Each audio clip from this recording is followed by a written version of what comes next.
लातूर मधल्या उदगीर तालुक्यामध्ये देवर्जन भागात गेल्या काही दिवसांपासून सुरू असलेल्या पावसानं देव नदीत पूर आलाय आणि शेती पिकं वाहून गेली आहेत। शेतकऱ्यांचं सोयाबीन उभ्या उभ्या सडलंय। तूर आणि ऊस पिकाचंही प्रचंड नुकसान झालंय। शेतकरी आता हवालदिल झालेत।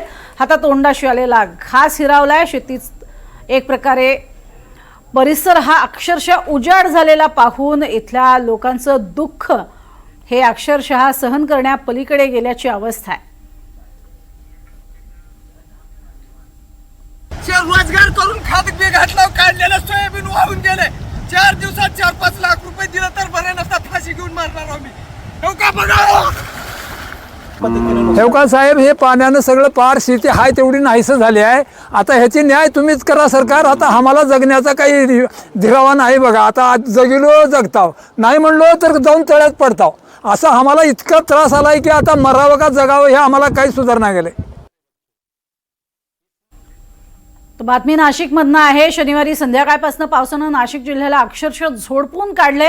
जवळपास सर्वच तालुक्यांमध्ये पावसानं जोरदार हजेरी लावली आहे। त्यामुळे शेतांमध्ये पाणी साचलेलं पाहायला मिळतंय। कांदा, मका, द्राक्ष, सोयाबीन, डाळिंब, भात यासह भाजीपाल्याला सुद्धा प्रचंड पावसाचा फटका बसलाय। शेतकऱ्यांच्या हातात तोंडाशी आलेला घास हिरावला गेलाय। नाशिकच्या मखमलाबाद परिसरात शिवाजी काकड या शेतकऱ्याच्या 5 एकरावरील टोमॅटोचं प्रचंड नुकसान झालंय।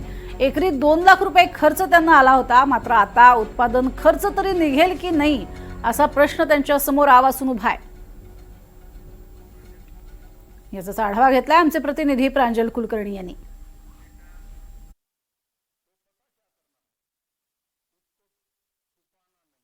नाशिक जिल्ह्याला पावसाने अक्षरशः झोडपून काढलेला आहे। सोमवारी देखील काही ठिकाणी पावसाला सुरुवात झालेली आहे आणि या पावसामुळे खरं तर शेतकऱ्यांसमोर चिंतेचे ढग हे उभे राहिलेले आहेत। कारण म्हणजे नाशिक जिल्ह्याचा विचार केला तर जिल्ह्यातील सर्वदूर जवळपास सर्वच तालुक्यांमध्ये पाऊस झालेला आहे। या पावसामुळे द्राक्ष, कांदा, सोयाबीन, मका, टोमॅटो, भाजीपाला तर सर्वांचं मोठं नुकसान हे झालेलं आहे। शेतकऱ्यांना करता याचा मोठं फटका बसलेला आहे। आर्थिक नुकसान हे सहन करावं लागतंय। मी सध्या मखमलाबाद गावात आहेत। इथे शिवाजी काकड यांची ही टोमॅटोची बाग आहे आणि आता आपण बघितलं तर या टोमॅटो पिकाला खरं तर कसा फटका बसलाय हे आपण समोर दृश्य बघत आहोत। या बागेमध्ये शेतामध्ये पाणी हे साचलेलं आहे। चिखलच जो आहे तो सगळीकडे नजरेस पडतोय आणि आता हे जे टोमॅटोचं पीक आहे हे खरं तर रात्रंदिवस मेहनत घेत या शेतकऱ्यांनी हा टोमॅटो घेतलेला आहे। मात्र त्याला किती भाव मिळेल असे अनेक प्रश्न त्यांच्या समोर आहेत। शिवाजी काकड आहेत। दादा, कसा फटका बसलाय टोमॅटो? फटका खूप मोठ्या प्रमाणात बसलेला आहे।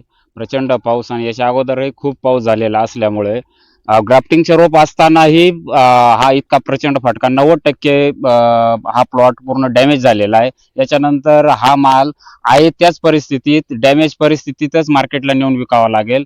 त्यामुळे 90% फटका बसला आहे। 10 रुपयाची हुंडी असूनही 2 लाख रुपये एकरी 2 लाख रुपये खर्च असून त्याला लाख रुपये सुद्धा होणं मुश्किल होणार आहे। किती एकरावरती प्लॉट आहेत? किती खर्च याला साधारणतः आले? आपल्याला एकरी 2 लाख रुपये खर्च आलेला आहे। 5 ते 5.5 एकर क्षेत्र आहे आणि आर्ली प्लॉट हे पूर्ण बऱ्यापैकी संपुष्टात आलेले। आता पाऊस झाला त्यामुळे काय रोग पसरेल, काय परिणाम? हो, याच्यावर आता पूर्णपणे गेरवा आणि जांतोमनस सगळ्याच प्रकारचे म्हणजे कोणता रोग नाही असं फक्त दाखवा, सगळ्याच प्रकारचे रोग पावसामुळे आलेले। सरकारने काय आता करावं असं वाटतं? सरकारने काहीतरी मदतीची अपेक्षा, कर्जमाफी असेल किंवा एक हेक्टरी अनुदान असेल, काही गोष्टी त्या असेल ते सरकारने त्या गोष्टीची पूर्तता करावी। खरंय की आता काही दिवसावर आपण बघितलं तर मराठवाडा असेल, खानदेशचा भाग असेल, अनेक ठिकाणी पावसामुळे शेतकऱ्यांचं नुकसान हे झालेलं आहे। हे नुकसान खरं तर शब्दात न सांगता येईल असे सर्व नुकसान आहेत आणि त्यामुळे कुठेतरी सर्वच शेतकरी ही सरकारच्या मदतीच्या प्रतीक्षेत आहेत। कॅमेरामन विकीसह प्रांजल कुलकर्णी, NDTV मराठी, मखमलाबाद।